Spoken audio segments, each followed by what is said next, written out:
Louons le Seigneur. Mes chers frères et sœurs, que Dieu vous bénisse abondamment. Je suis dans la joie d'être là ce matin avec vous et partager la parole du Seigneur avec vous. Mais avant tout, daignez recevoir à travers moi les salutations de vos chers frères et sœurs de la PPI Chili.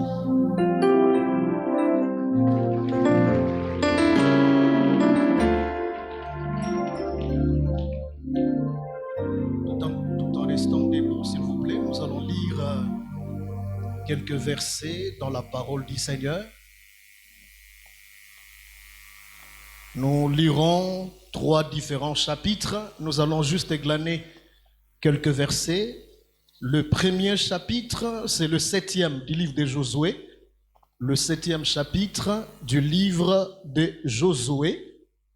Nous allons lire du 1er au 6e verset. Nous sauterons pour lire du 10e au 14e pour nous apaisantir au 20e et 21e. Ça sera le premier texte. Le second, 1 Samuel chapitre 16, le verset 13. Et enfin, le chapitre 17, le verset 50 et 51. Et vous en faites pas, je reprendrai. Josué chapitre 7, du 1er au 6e verset, du 10e au 14e, du 20e au 21e. Il est écrit ce qui suit. Les enfants d'Israël commirent une infidélité au sujet de choses dévouées par interdit.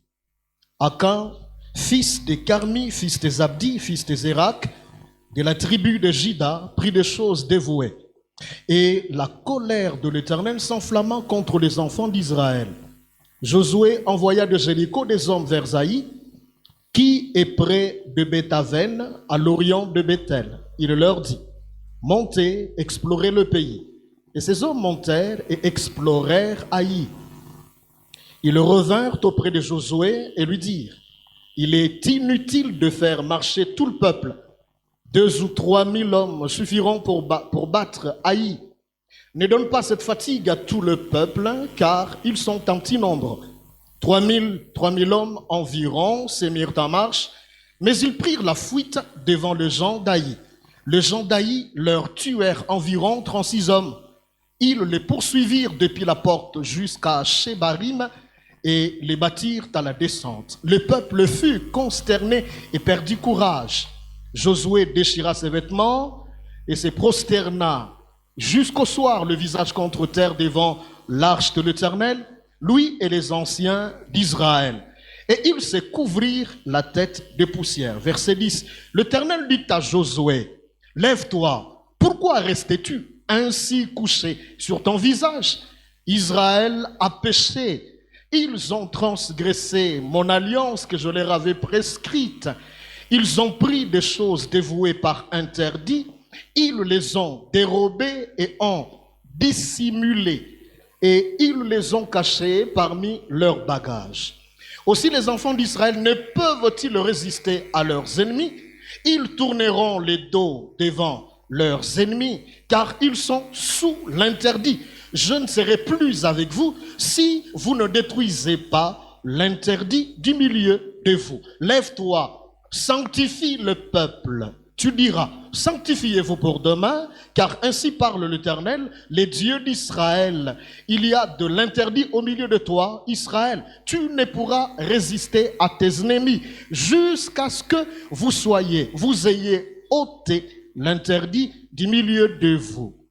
Vous vous approcherez le matin selon vos tribus, et la tribu que désignera l'Éternel s'approchera par famille, et la famille que désignera l'Éternel s'approchera par maison, et la maison que désignera l'Éternel s'approchera par homme. Versets 20 à 21. Akan répondit à Josué et dit, il est vrai que j'ai péché contre l'Éternel, les dieux d'Israël.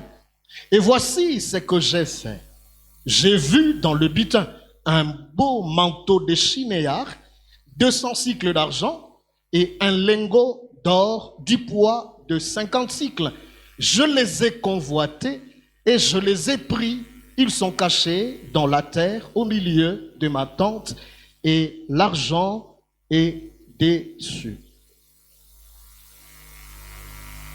1 Samuel chapitre 16, le verset 13. Et Samuel prit la corne d'huile et l'oignit au milieu de ses frères. Et l'Esprit de l'Éternel saisit David depuis ce jour-là et dans la suite. Et Samuel se leva et s'en alla à Rama. Enfin, chapitre 17, 50 et 51.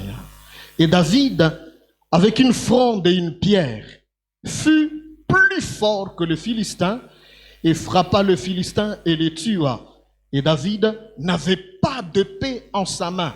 Et David courut et s'étint sur le Philistin et prit son épée et la tira de son fourreau et le tua et lui coupa la tête. Et le Philistin, voyant que leur homme fort était mort, s'enfuit. Parole du Seigneur. Père, ta parole est esprit et vie. Ce matin, pendant ces quelques instants, je t'ai prie de bien vouloir te glorifier totalement et d'édifier ton peuple. Au nom de Jésus-Christ. Amen. Les obstacles à l'accomplissement de l'extraordinaire par le Saint-Esprit.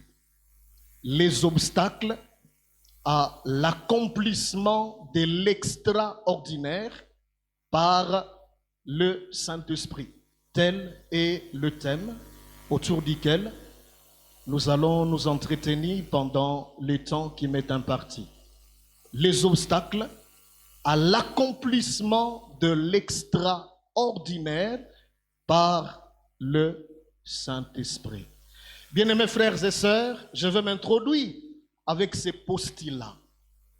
Chacune et chacun d'entre nous, quoique ordinaire, a été initialement programmé pour l'accomplissement de l'extraordinaire. Alléluia. Rendez-moi service, dites à votre voisin, vous avez été programmé pour l'accomplissement de l'extraordinaire.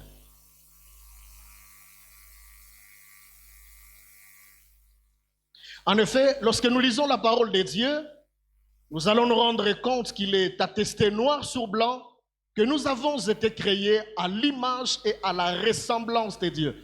Ce qui revient à dire que nous sommes, de par Dieu, dotés d'intelligence, de volonté, de sensibilité, de spiritualité et du sens moral, à l'instar du tout-puissant Créateur lui-même.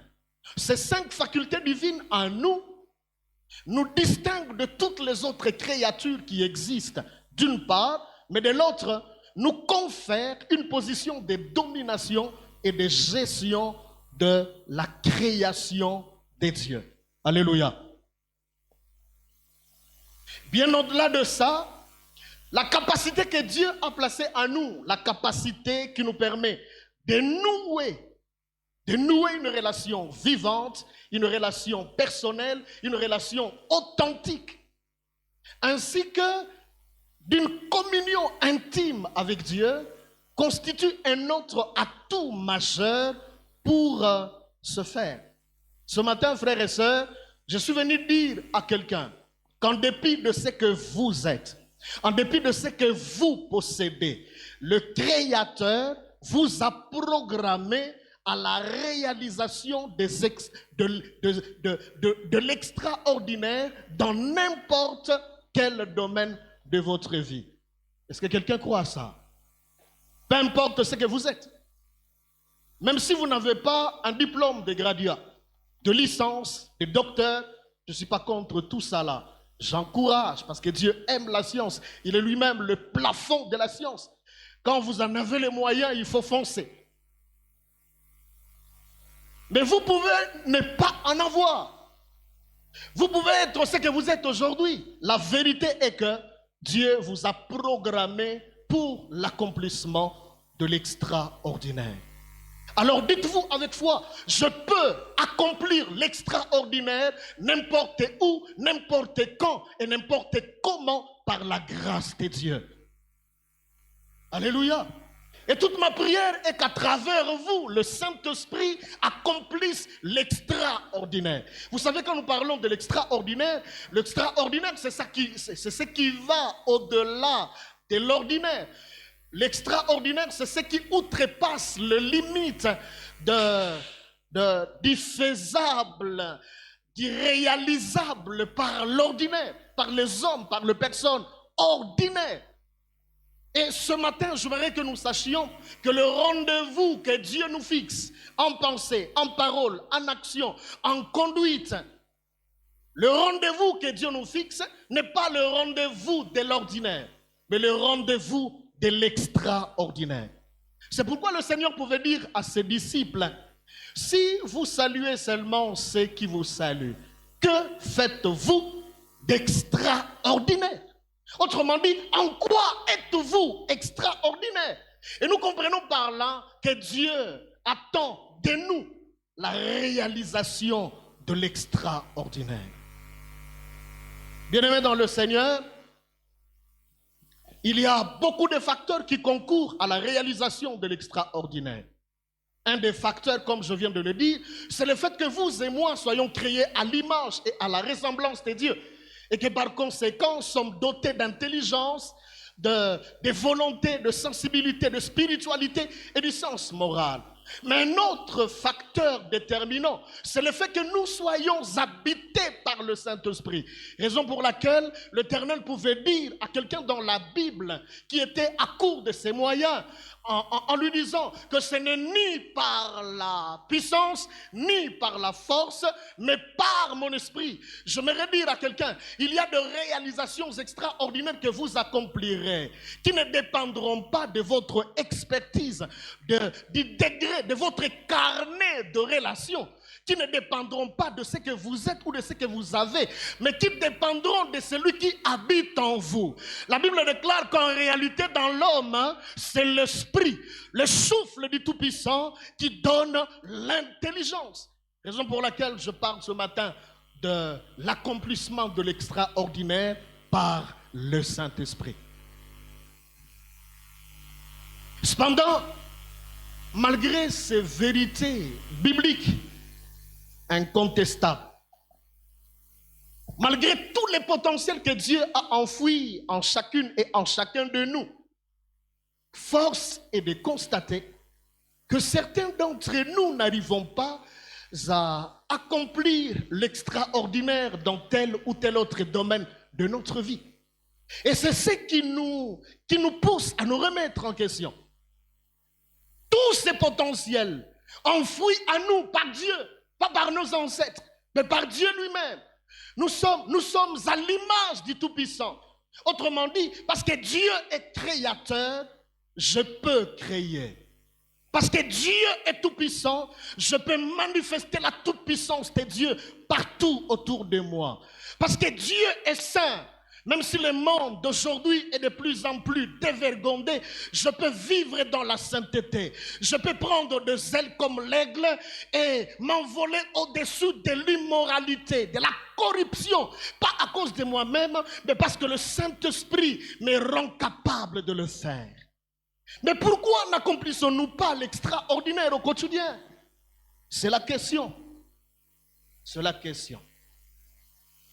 Et la portion de réponse se trouve dans la prise de conscience de l'existence des obstacles à l'accomplissement de l'extraordinaire.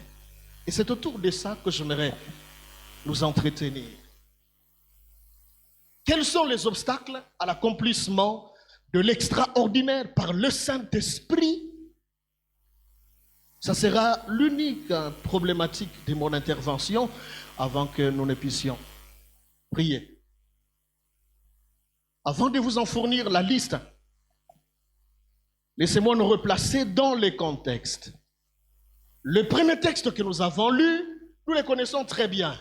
Il est la question de la défaite, d'une défaite cuisante d'un peuple. C'est le peuple d'Israël.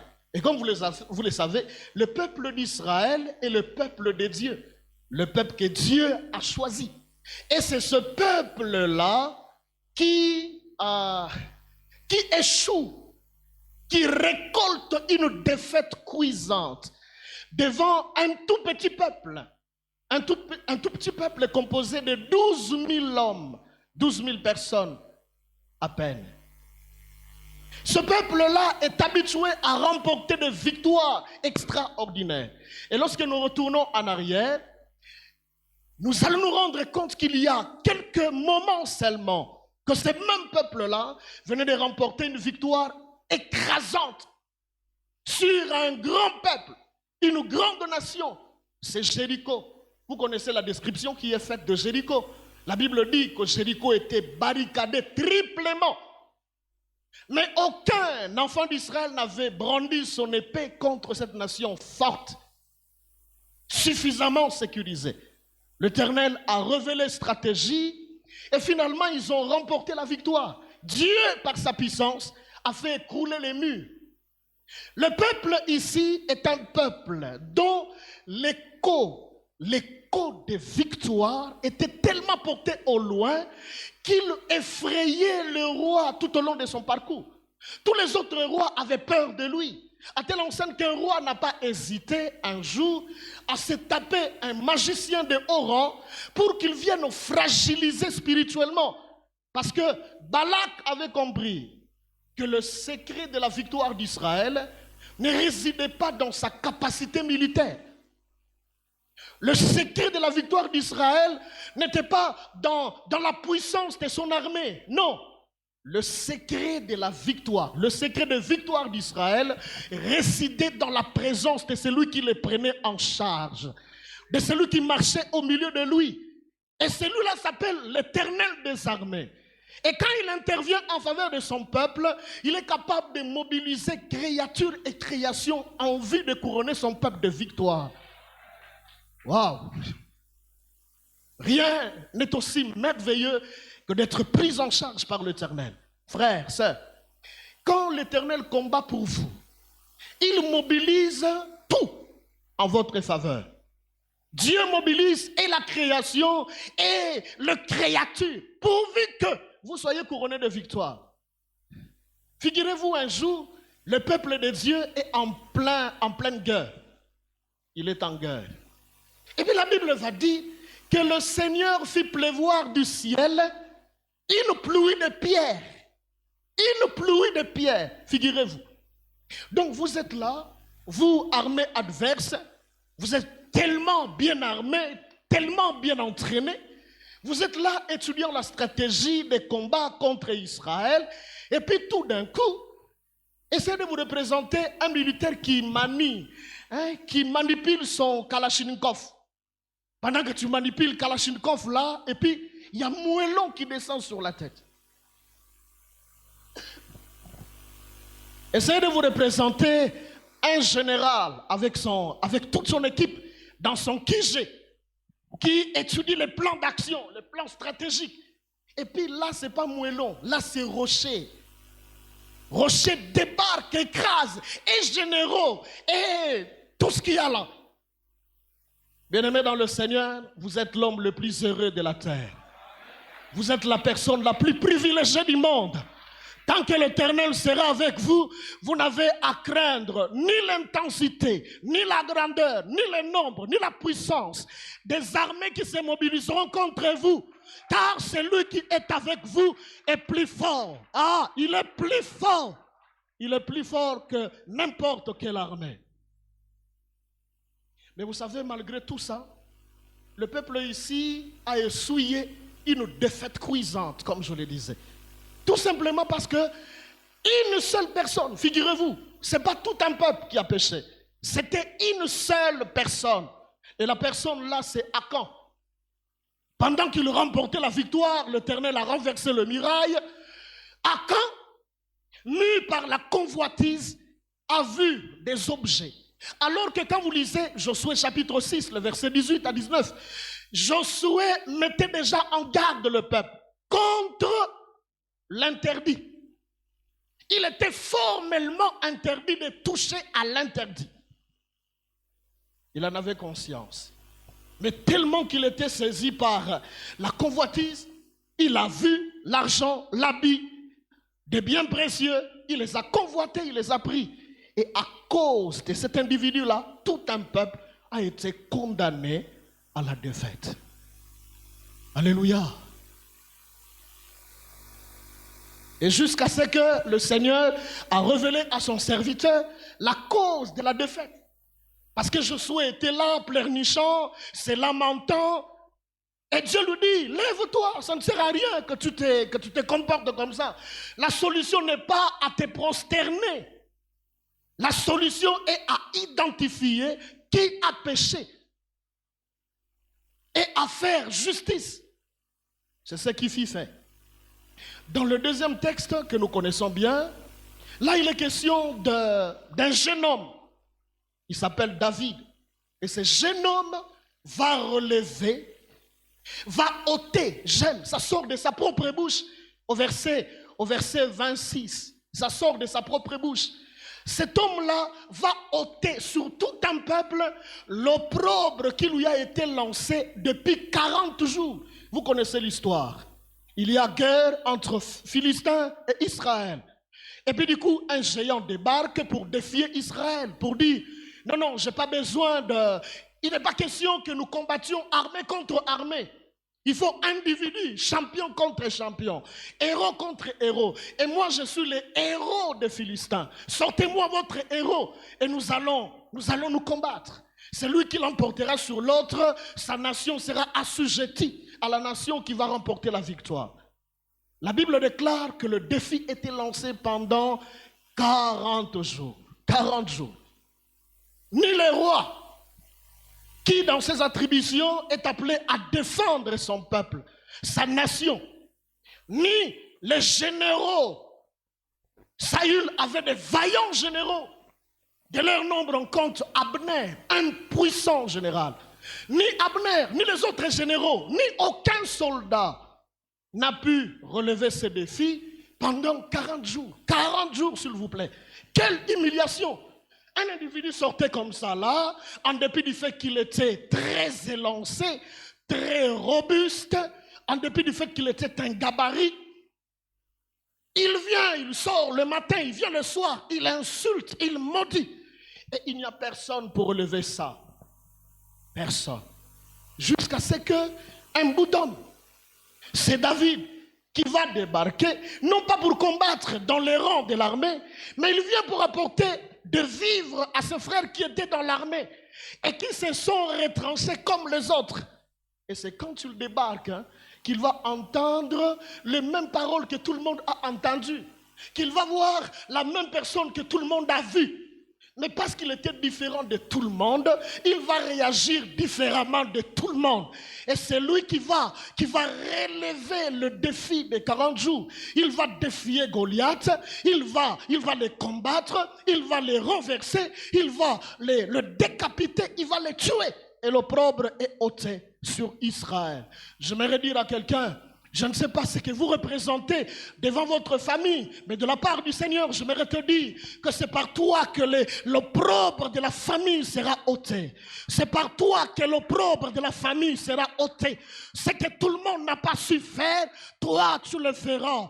Parce que tu es différent de tout le monde. Parce que l'Éternel est avec toi.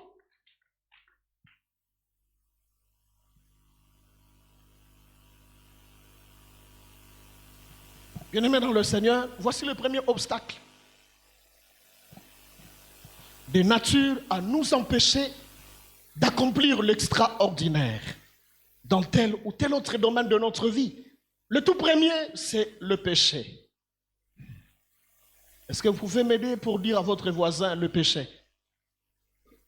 Voilà. Aujourd'hui, là, ce n'est pas grâce. Aujourd'hui, c'est péché. Vous pouvez le dire encore, le péché. C'est sérieux, ma casse. Le péché. Alléluia. Le tout premier obstacle, frères et sœurs, susceptible de nous empêcher d'accomplir l'extraordinaire, c'est le péché. C'est quoi le péché? Vous le savez pertinemment bien. Le péché, c'est tout simplement toute action, toute parole, toute pensée dirigée contre Dieu, contre sa volonté, contre son autorité et contre sa sainteté. Ça, c'est le péché. Toute pensée, toute parole, toute action que vous dirigez contre Dieu, que vous dirigez contre son autorité, que vous dirigez contre sa volonté, que vous dirigez contre sa sainteté, s'appelle péché. Lorsque vous prenez la décision de sortir avec la femme d'autrui, alors que vous êtes marié, ça s'appelle péché. Lorsque vous vous permettez d'avoir des relations génitales avec celle ou celui que vous appelez votre fiancé, c'est ça le péché. Il n'y a pas amen, hein? Bon, je ramène même à la maison. Lorsque vous êtes étudiant, il y a étudiant ici, hein? Lorsque vous êtes étudiant et que vous permettez de tricher, c'est ça le péché. Lorsque vous êtes étudiant, vous n'avez pas réussi, mais vous voulez réussir, alors que vous n'avez pas réussi. Et vous vous proposez de corrompre, ça s'appelle péché. Papa, il faut me donner de l'eau pour que je parle bien.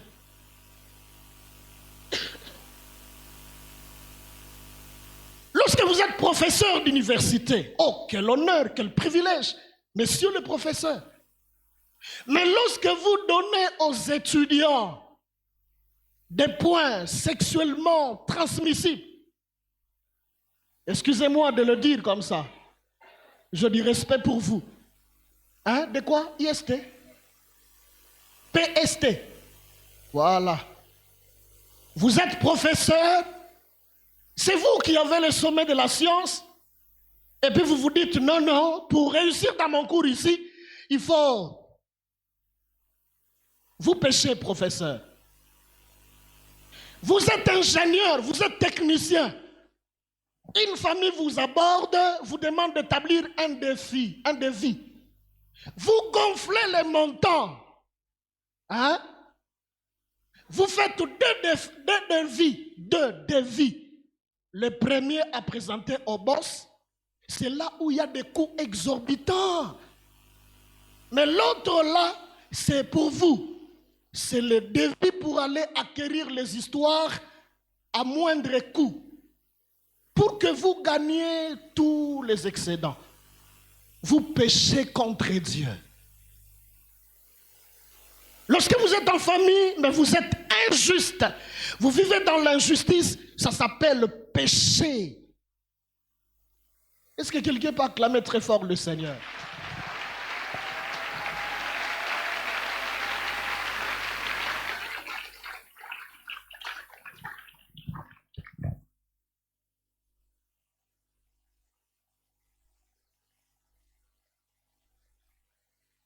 Il se passe beaucoup de choses dans ce monde ici. Pas seulement à l'université, pas seulement en société, mais partout, même dans l'église. Et je vais vous le faire savoir. Beaucoup de choses. La promotrice de ma thèse, elle est passée dans une des universités que je tais le nom dans la ville de Kinshasa. Très brillante. En G1 pour passer en G2. Et puis un prof lui dit, le prof l'appelle dans son bureau. Il lui dit, je sais que tu as réussi. Je sais que tu es brillante. C'est incontestable. Mais dans mon cours ici, ce n'est pas intelligence qui compte. Il faut te soumettre à ma méthode.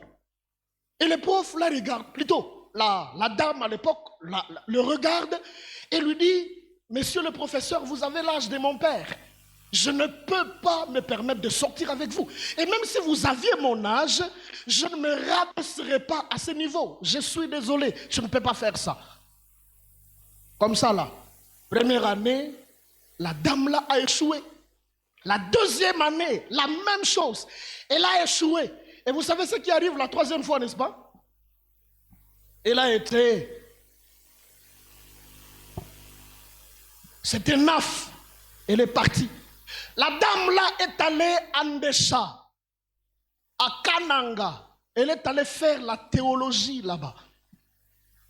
Elle fait la théologie et puis tellement intelligente, elle termine sa licence, elle rentre à Kinshasa, on la découvre par les Allemands, elle obtient la bourse, on l'amène en Allemagne et là, elle soutient sa thèse avec brio. Finalement, les Allemands la retiennent avec 2 postes. D'abord en tant que pasteur de paroisse, c'était une femme, et 2 en tant que professeur. Elle a vécu en Allemagne pendant plus d'une vingtaine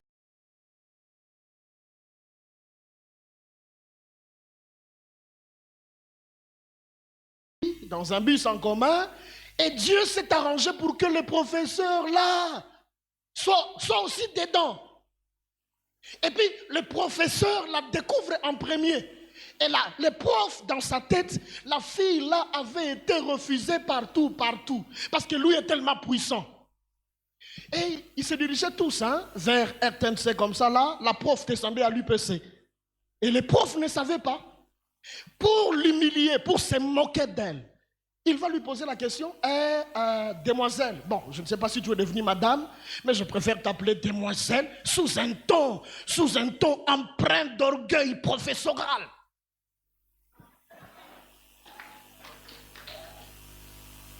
Elle lui dit, demoiselle, est-ce que tes cacahuètes là vont bien? Les cacahuètes que tu vendais au coin là, est-ce que ça évolue ou bien tu as connu une défaite? Et la prof lui répond tout bonnement. Elle lui dit, tout va très bien. C'est tout. Elle a attendu qu'elle arrive à l'arrêt. Vous voyez l'arrêt là pour descendre à l'UPC au Centenaire. Elle a attendu à ces moments-là. Et puis, elle s'est retournée. Elle aussi, bon, ça c'est pas orgueil, mais c'est humilité professorale. Elle va se retourner vers le prof. Et tout le monde entendait. Tout le monde a entendu quand le prof l'a savonné, l'a humilié. Et elle aussi, sans vengeance, elle se retourne tout bonnement pour dire, monsieur le professeur et chers collègues, ce que vous n'avez jamais su, c'est que je suis devenu professeur comme vous. J'ai soutenu ma thèse en Allemagne il y a autant d'années. Et donc, je suis au pays pour un séjour. J'ai un cours à donner à l'UPC. Bon, mettez-vous à la place des profs.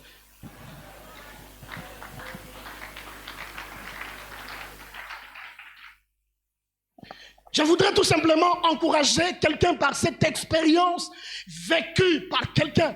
C'est une servante de Dieu pour qui j'ai beaucoup d'estime. Elle a refusé de se compromettre. Au nom de quoi tu te décides de te compromettre comme ça là?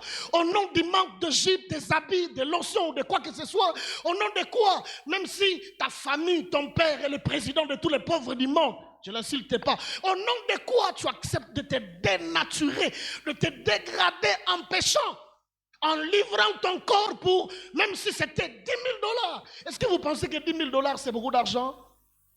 C'est rien. Il y a des gens qui vous utilisent 10 000 $ en un instant. 10 000 $. Au nom de quoi? Au nom de quoi, frères et sœurs? Mes chers amis, en tant qu'enfants de Dieu, nous ne devons pas nous offrir le luxe de jouer avec le péché. En tant qu'enfants de Dieu, nous n'avons pas à nous offrir le luxe de jouer avec le péché. Pourquoi? Voici la raison. Tout simplement, et j'aimerais que vous me fassiez plaisir et que vous le notiez, tout simplement parce que le péché est plus dangereux, le péché est plus dévastateur, le péché est plus destructeur que n'importe quel virus, que n'importe quel poison mortel qui existe sous le soleil. Ne jouez pas avec le péché. Et quelqu'un était conscient de ces choses, c'est le souverain sacrificateur Élie, et il a dit à ses enfants, dans 1 Samuel chapitre 2, le verset 25, Élie dit à ses enfants, Ophni et Phiné, qui péchait contre l'Éternel en sabotant, en méprisant les offrandes de l'Éternel, en couchant avec les pauvres femmes qui venaient, non pas pour se souiller ou se prostituer, mais pour rendre culte à l'Éternel, offrir à l'Éternel. Les deux sacrificateurs, fils d'un sacrificateur, se permettaient sans vergogne de coucher avec ces femmes. Et leur papa, lâche qu'il était malheureusement, va dire sous un ton lâche à ses enfants: mes chers fils, si un homme pêche contre un autre homme, Dieu le jugera. Mais si un homme pêche contre l'Éternel, qui intercédera pour lui? Qui? Quand vous péchez contre l'Éternel, vous n'avez plus d'intercesseur. Mais quand vous avez un différend contre votre frère, vous pouvez voir le pasteur, vous pouvez voir l'ancien, le diacre, l'intercesseur. Mais contre Dieu, il n'y a pas d'intercesseur. Et Paul va dire, si Dieu est pour nous, qui sera? Prenez ça à l'inverse. Prenez ça à l'inverse. Si Dieu est contre nous, Satan n'a jamais été pour qui que ce soit. Satan est un grand voleur avec comme mission dérober, détruire et égorger. Lorsque Dieu n'est plus avec toi, lorsque Dieu n'est plus pour toi, c'est Satan qui te récupère. Pas pour te bénir, mais pour te dénaturer, pour te tuer, pour te réduire. C'est pour ton propre malheur. Et Hébreux chapitre 10, verset 31 déclare: c'est une chose terrible que de tomber entre les mains du Dieu vivant. C'est une chose terrible. C'est terrible de tomber entre les mains du Seigneur. Bien aimé, le péché, j'ai comme l'impression, ce n'est pas une impression, c'est un constat vrai, a un lit domicile, même dans le Saint-Temple. Aujourd'hui, dans nos églises, les églises sont devenues comme le cachette des pécheurs. L'endroit où les gens viennent se calmer les consciences après avoir beaucoup péché. Si vous vivez dans le péché, repentez-vous. Si vous vivez dans le péché, vous n'êtes pas un candidat à l'accomplissement de l'extraordinaire. Repentez-vous. J'ai été choqué, très choqué, je vous assure.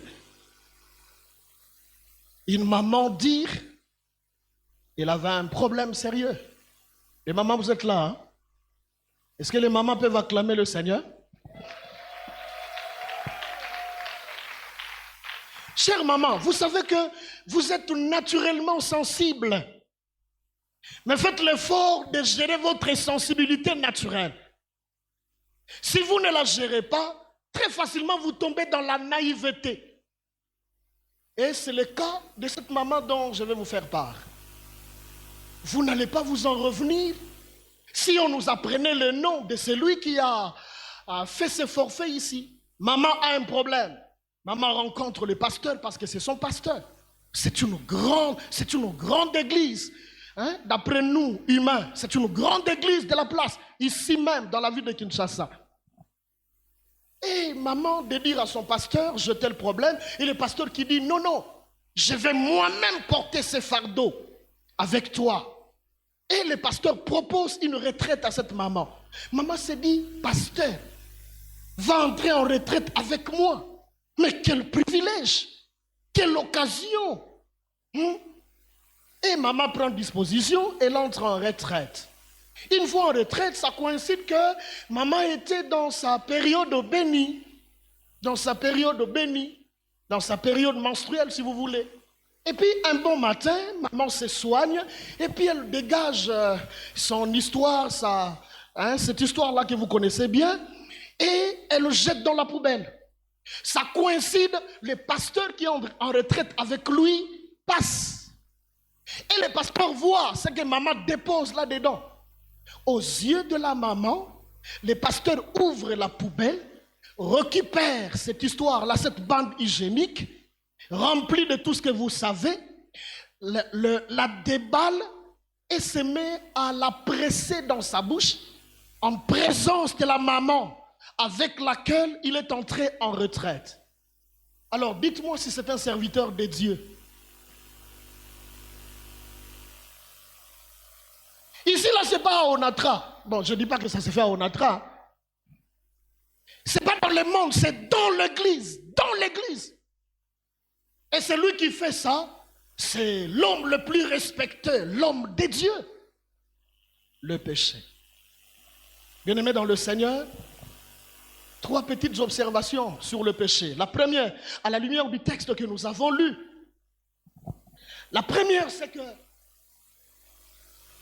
le péché nous attire la colère de Dieu et nous prive de la présence de Dieu. Vérifiez-le au verset 1er, au verset 12 et 13. Lorsque nous péchons, lorsque nous vivons dans le péché va attirer sur nous la colère de Dieu. Et quand Dieu est en colère contre vous, rappelez-vous de Hébreux chapitre 10, verset 31, qui atteste que c'est une chose terrible que de tomber entre les mains du Dieu vivant. La deuxième des choses, c'est que le péché nous attire la défaite. Le péché attire la défaite. Le péché nous fragilise et nous rend vulnérables face à nos ennemis qui peuvent faire de nous ce que bon leur semble. Papa, maman, frères, sœurs, lorsque vous vivez dans l'impudicité, lorsque vous vivez dans la masturbation, lorsque vous vivez dans la pornographie, lorsque vous pratiquez n'importe quel péché, lorsque vous falsifiez les factures, lorsque vous trichez ou que vous corrompiez, vous péchez contre Dieu. Et le péché fragilise. Le péché te rend vulnérable. 1 Jean chapitre 3, le verset 8, la parole de Dieu déclare que celui qui pêche est du diable. Celui qui pêche est du diable. Car le diable pêche dès le commencement. Lorsque vous péchez, vous affirmez votre appartenance à Satan. En même temps, vous attestez que vous vous déconnectez de Dieu. C'est ce que le péché signifie, sans le dire. Vivre dans le péché, c'est se déconnecter de la source vitale, de la source divine. Et s'abandonner entre les mains du Seigneur, entre les mains du diable, entre les mains de Satan. Toujours 1 Jean chapitre 3, le verset 18. L'apôtre Jean dit, nous savons que celui qui est né de Dieu ne pratique point le péché. Celui qui est né de Dieu ne pratique point le péché. Il se garde de lui-même et le diable ne le touche pas. Non, ce n'est pas parce que vous dites sans effet que ce que le diable vous propose sera effectivement sans effet. Quand vous vivez dans le péché, vous pouvez beau proclamer sans effet. Satan comprendra qu'il vous faut sans effet. Sans. Hein? Il vous faut sans effet dans votre vie. Enfin, le péché accorde un droit légal à Satan pour t'assujettir et te dominer en te traitant à son gré. Le péché donne le droit légal à Satan de te dominer. Bien-aimés dans le Seigneur, si nous vivions quelquefois dans le péché, nous devons nous en repentir. Deuxième obstacle, c'est la peur. La peur. Je vais terminer d'ici quelques minutes. La peur. La peur, c'est une crainte. La peur, c'est la frayeur que nous éprouvons tous devant un obstacle, devant quelque chose qui nous dépasse.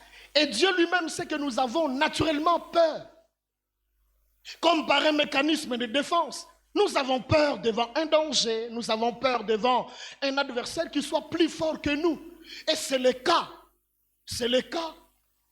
de Saül, de tout Israël, d'un côté, mais de l'autre côté de David, qui nous offre 2 cas de figure devant la peur. Devant la peur. Bien aimé, l'important ce n'est pas la peur en soi. Parce que nous devons savoir que la peur est un sentiment comme tous les autres. J'ai peur. Il m'arrive d'avoir peur. N'importe qui sous le soleil a peur. Ne vous méprenez pas. Même Joe Biden a peur. Même Poutine a peur. Il a beau avoir ses Satan 3, ses Satan 8, ses Satan 10. Il a peur. Parce que c'est un homme. Tout le monde peut avoir peur. Mais ce qui compte, ce n'est pas le fait que vous avez peur, que vous ayez peur. L'important, c'est comment, quel choix faites-vous pour gérer la peur. C'est ce qui compte. L'important, c'est votre capacité à dompter la peur. L'important, c'est votre refus à obtempérer aux injonctions de la peur. Voici le premier cas de figure. Saül, son armée et les enfants d'Israël. Lisez le verset 11, le verset 24 de 1 Samuel 17 qu'on avait lu. On parle de Saül au verset 11 et tout Israël.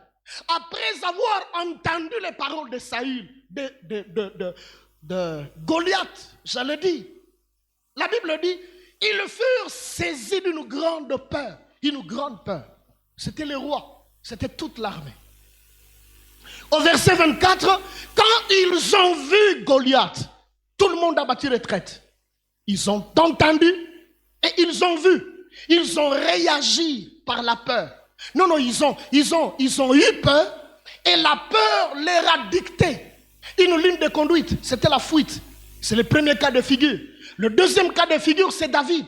David qui arrive sur le même champ de bataille, qui entend et qui voit la même personne, les mêmes paroles, mais qui réagit différemment. Et vous connaissez le secret? Le secret parce que David était loin du Saint-Esprit. C'était normal que Saül puisse battre retraite parce que l'Esprit de l'Éternel s'était retiré de lui. Mais David avait l'onction royale, même s'il n'était pas encore au trône royal.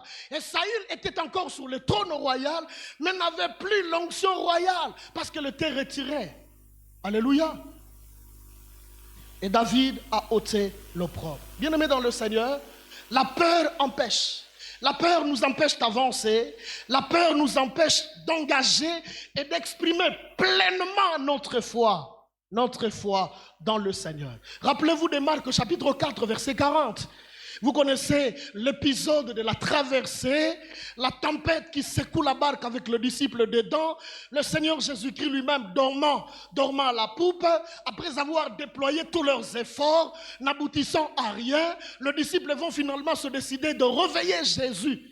Et Pierre, sous une forme d'accusation masquée, va dire au grand maître, ne t'en fais-tu pas de ce que nous sommes en train de périr? Ce qu'il n'a pas dit et que je dis, je n'ai pas dit qu'il a dit, mais je dis à sa place. Ne t'en fais-tu pas de ce que nous sommes en train de mourir? Et pourtant c'est toi qui dors là, c'est toi qui nous as demandé de traverser de l'autre côté. Tu as envie de nous sacrifier ou quoi? Réveille-toi, gère la situation. Nous avons fait ce qui était à notre pouvoir de faire, ça n'a pas abouti. Jésus qui se lève, qui calme la tempête, qui calme le vent, et il leur dit deux choses au verset 40. Pourquoi avez-vous si peur? Et pourquoi n'avez-vous pas de foi? La peur et la foi. La peur et le manque de foi. La peur vous empêche d'avoir foi, de maximiser votre foi. Les disciples ont agi contrairement à Abraham. Abraham avait bien conscience qu'il était vieux, sa femme était vieille, elle avait dépassé doublement la ménopause, qu'elle n'était plus en état de faire des enfants. Mais malgré tout ça, Abraham croyait que Dieu était infiniment capable de tout. Et qu'à travers cette même femme, il allait avoir l'accomplissement de la promesse. La peur est un ennemi de la foi. Enfin, le refus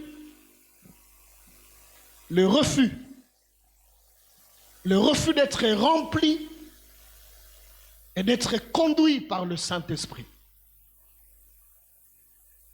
Le refus d'être rempli et d'être conduit par le Saint-Esprit. Bien-aimés dans le Seigneur, comme je le disais en introduisant, la volonté de Dieu est que vous et moi accomplissions dans tel ou tel autre domaine de notre vie l'extraordinaire.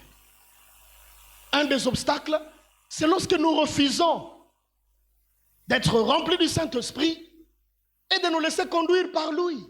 Concrètement, comme je le disais, si David a su faire la différence, ce n'est pas parce qu'il était membre de l'armée, ce n'est pas parce qu'il était général, ce n'est pas parce qu'il était je ne sais quoi, mais parce que le Saint-Esprit était sur lui. Nous avons lu le verset 13 du 16e chapitre.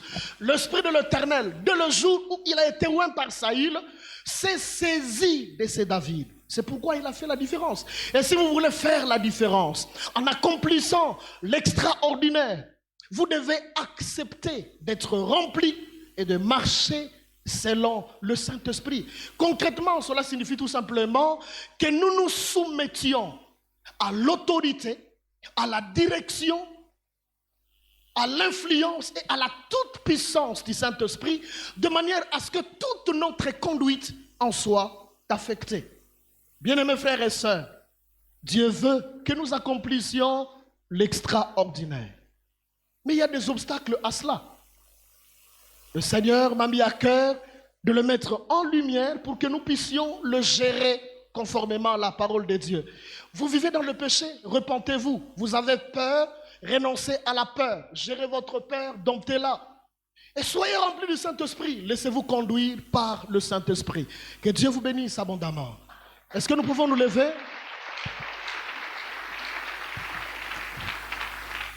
Sois rendu pour ta parole qui est esprit et vie, ta parole que tu nous as fait parvenir par la puissance de ton Esprit Saint. Nous te sommes infiniment reconnaissants. Merci de nous rappeler que tu nous as programmés à l'accomplissement de l'extraordinaire dans n'importe quel domaine de notre vie. Selon qu'il est écrit, tel il est, tel nous sommes dans ce monde. Puisque tu es le Dieu très haut, nous sommes appelés à être au-dessus de la mêlée. Nous sommes appelés à aller au-delà de l'ordinaire. Mais pour ce faire, nous devons crucifier la chair. Nous devons renoncer au péché. C'est pourquoi le Saint-Esprit par Paul, par la bouche de l'apôtre Paul nous dit: marchez selon l'Esprit et vous n'accomplirez pas le désir de la chair.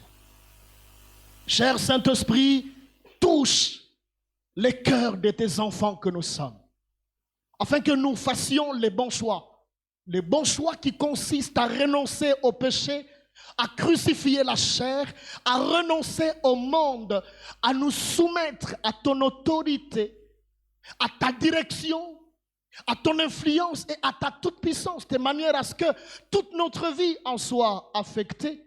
Le choix qui consiste à gérer minutieusement et conformément à ta parole la peur qui est un sentiment normal et naturel, le choix de refuser, d'obtempérer aux injonctions qu'elle nous intime, le choix de la dompter. Que la gloire et que l'honneur te reviennent. Merci de nous rendre capables de mettre en pratique ta parole. Et nous voulons vivre ce qui a été dit des Zorobabel, que ce n'est ni par la puissance, ni par la force, mais par mon esprit. Donne-nous d'accomplir l'extraordinaire à travers le Saint-Esprit. Je ne sais pas où, je ne sais pas comment, je ne sais pas quand, mais je crois, puisque tu nous as programmés à l'extraordinaire, chacun et chacune d'entre nous est armé pour l'accomplir. Père éternel, je lève ma main vers toi pour bénir ton peuple en ces termes. Frères et sœurs, que l'Éternel vous bénisse et qu'il vous garde. Que l'Éternel fasse luire la lumière de sa face sur vous et qu'il vous accorde sa paix. Que l'Éternel tourne sa face de grâce vers vous et qu'il vous accorde sa grâce. La paix et la grâce de Jésus-Christ, notre Roi, notre Seigneur, notre Maître. L'amour insondable de Dieu, notre Père. L'intimité, la communion du Saint-Esprit qui nous sanctifie en vue de former le corps de Christ, soit notre partage de maintenant et pour toujours, au nom de Jésus-Christ. Amen. Que Dieu vous bénisse abondamment.